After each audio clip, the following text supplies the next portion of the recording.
Jo Marie Rose had an advantage over most widows. Seeing that she'd lived a good portion of her adult life as a single woman, she was accustomed to taking care of herself. Still, there were times when she would have welcomed a man's help. Welcomed a man. She missed Paul dreadfully, but she'd married him knowing he was a soldier and the risk that involved. Even now, knowing what she did, she would always be grateful to have been loved by Paul Rose. Rose Harbor Inn had become her sanctuary, a safe harbor for her and for Rover, the stray dog she'd adopted. Although she'd owned the inn for only a few months, she had already compiled a long list of upgrades and changes she wished to make. Unfortunately, many of these improvements were above and beyond her limited capabilities. That was where Mark Taylor came into the picture. He was a local handyman, and if she were to describe him, the first thing that readily came to mind was prickly. To say he was a man of few words was to say a mime talked too much. Usually he answered with 1 or 2 words, as if any question she were to ask irritated him. Mr. Personality, he was not.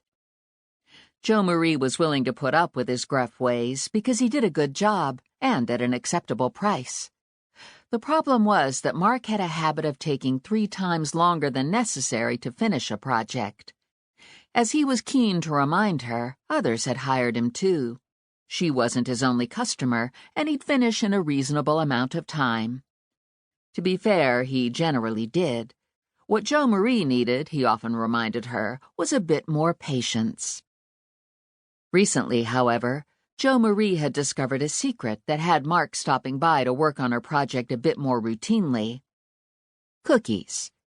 Mark loved cookies, and she baked a batch every other day or so for her guests. It had taken her only a short while to recognize that Mark tended to show up for work on baking days. This morning it was peanut butter cookies, one of his favorites. Right on cue, her doorbell chimed. Ever at the ready, Rover immediately barked and raced to the door. Sure enough, it was Mark.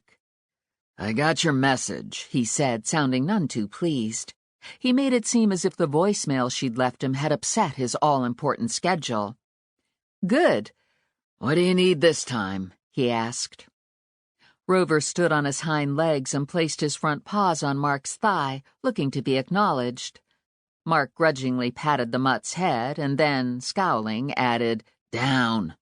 Rover immediately obeyed. "I'd like to remove part of the lawn for a rose garden." She wanted a gazebo built as well, but didn't want to overwhelm him with too much at once. "I mentioned the project earlier," she reminded him. Mark frowned. "I've got other projects right now." "I know," she said, doing her best to remain patient and calm. She was forced to bite down on her tongue to keep from asking about the cradle he'd been working on for weeks. When she saw how lovely it was, and it truly was, he said he'd gotten it in his head to build it, although it wasn't a commissioned piece, and he didn't know anyone in need of a cradle. Far be it from her to tear him away for a paying job. Mark must have smelled the cookies, because he moved into the kitchen without waiting for an invitation. "Coffee?" she asked. He shrugged. "I wouldn't mind a couple of those cookies." Before she handed over the goods, she wanted it understood she had a stipulation to go along with this project. "I have a deadline for the garden." Mark shifted uncomfortably. "I'm not good with deadlines." She ignored that, poured his coffee, and brought down a plate, but didn't hand over the cookies. "Peggy Belden suggested I have an open house, and I was thinking it would be nice to have it in late spring." "How late?" "I don't know yet. End of May or so. Can you do it?" Mark's gaze focused on the peanut butter cookies cooling on wire racks along the countertop. "It shouldn't be a problem." "You're sure about that?" He might not find planting a rose garden particularly significant, but she did. This garden would be a tribute to her husband, to Paul, and while it might not mean anything more than a job to Mark, it was important to her, and his cooperation in this would be greatly appreciated. Mark scowled and shrugged.